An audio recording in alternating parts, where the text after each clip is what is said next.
Hello दोस्तों, अगर आपका यस बैंक के अंदर अकाउंट है और उस अकाउंट को अगर आप यूज़ नहीं करते हो और आपको उस अकाउंट को अगर बंद करना है, तो आप अपने अकाउंट को आसानी से बंद कर सकते हो। इस वीडियो के अंदर मैं आपको यस बैंक का अकाउंट क्लोज़ करने का पूरा यहाँ पर प्रोसेस है समझाने वाला हूँ। तो इस वीडियो को आपको कंप्लीट एंड तक देखना है। अगर आपको वीडियो अच्छा लगता है तो इस वीडियो को आपको लाइक करना है, चैनल को सब्सक्राइब कर देना है। साथ ही आप मुझे इंस्टाग्राम पे भी फॉलो कर सकते हो, लिंक आपको डिस्क्रिप्शन के अंदर मिल जाएगा। और अगर आपको और कोई प्रॉब्लम है तो आप मुझे कमेंट करके पूछ सकते हो। ठीक है, तो अगर आपको यस बैंक का अकाउंट क्लोज करना है तो इसके लिए आपको एक फॉर्म फिलअप करना पड़ेगा, फॉर्म भरना पड़ेगा। उस फॉर्म को कैसे भरा जाता है और आपको कैसे उसको जमा करना है, क्या करना है, उसके साथ क्या डॉक्यूमेंट आपको जमा करना है, कंप्लीट जो पूरी जानकारी है इस वीडियो के अंदर मैं आपको देने वाला हूं। तो इस वीडियो को आप कंप्लीट एंड तक देखते रहिए। हम चलते हैं अपने मोबाइल के स्क्रीन पर और जो ये आपको मैं फॉर्म भर के दिखाने वाला हूँ वो फॉर्म जो है वो फॉर्म आपको यहाँ पर आपको टेलीग्राम पर या आपको इस डिस्क्रिप्शन में मैं लिंक दे दूंगा, वहां से आप इसको डाउनलोड कर सकते हो। तो फ्रेंड्स हम चलते हैं मोबाइल की स्क्रीन पर जहां पर मैं आपको पूरा प्रोसेस समझाता हूँ।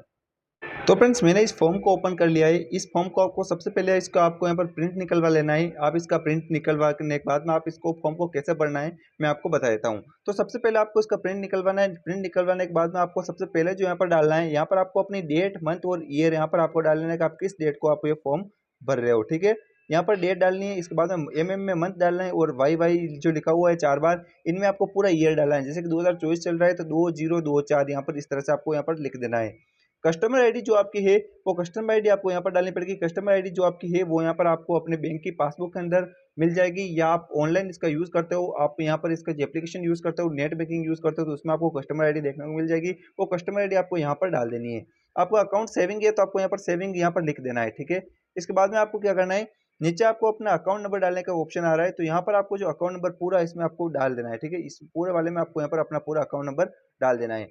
इसके बाद में आपका जो भी बैंक में नाम है वो नाम आपको यहाँ पर फर्स्ट एप्लीकेंट नेम दिख रहा है, इस वाले में आपको अपना पूरा जो नाम है वो नाम यहाँ पर आपको डाल देना है। हर एक खंड में आपका एक एक यहाँ पर अल्फाबेट आना चाहिए। जैसे कि यहाँ पर मेरा नाम लोकेश है तो एक में एल, इसके बाद में आके ओ के ई एस एच, इस तरह से आपको पूरा यहाँ पर आपको नाम डाल देना है जो भी आपका बैंक में नाम है। तो अगर आपका बैंक में आप किसी यहाँ पर ज्वाइंट अकाउंट है, दो दो जनों का साथ में अकाउंट है, तो आप सेकंड वाले का भी नाम डालोगे, वरना इसको सेकंड और थर्ड को आप खाली छोड़ दोगे।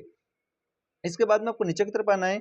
ठीक है, अब यहाँ पर आपको पूछा जा रहा है कि आप इस अकाउंट को किस लिए क्लोज करना चाहते हो, रीजन फॉर अकाउंट क्लोजर। ठीक है, तो यहाँ पर आप सब यहाँ पर पूछा जा रहा है salary account change, business terminated, change in constitution, moving to non YBL location. ठीक है, यहाँ पर काफी सारे यहाँ पर ऑप्शन आपको यहाँ पर दिए जा रहे हैं। ठीक है, अगर आपका कोई अदर कारण है तो आप यहाँ पर लिख सकते हो, या इनमें से आप कोई से भी एक पे आपको टिक कर देना है। कुछ भी किसी पे भी आप टिक कर सकते हो आपके अनुसार।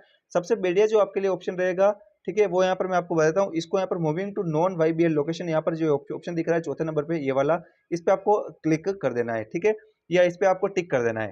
टिक करने के बाद में आपको नीचे की तरफ आना है और यहाँ पर पूछा जाएगा क्लोजर प्रोसीड्स पेमेंट डिटेल्स। ठीक है फ्रेंड्स, अब यहाँ पर आपसे जो पूछा जा रहा है क्लोजर प्रोसीड्स पेमेंट डिटेल, तो इसमें आपसे पूछा जा रहा है आपके बैंक में जो पैसा होता है वो पैसा आपके अगर बैंक में है तो उस पैसे को आपको कहाँ पर ट्रांसफर करना है। ठीक है, तो उसके लिए आपको बैंक की डिटेल देनी पड़ेगी। ठीक है, यहाँ पर आप पूरा यहाँ पर डिटेल डाल देंगे। अगर आपके पास कैश है तो यहाँ पर कुछ इस तरह से यहाँ पर सभी जो डिटेल यहाँ पर डाल देनी है, बैंक का नाम, ब्रांच का नाम, आईएफएससी कोड जो है वो यहाँ पर आप डाल दीजिए, वरना आपको यहाँ पर इसको खाली छोड़ देना है। आप यहाँ पर बैंक में जब भी जमा कराओगे उस टाइम आपको इसको वो बोलेंगे तो भर देना है, या वो खुद ही आपके लिए ये फॉर्म आगे का यहाँ पर भर देंगे।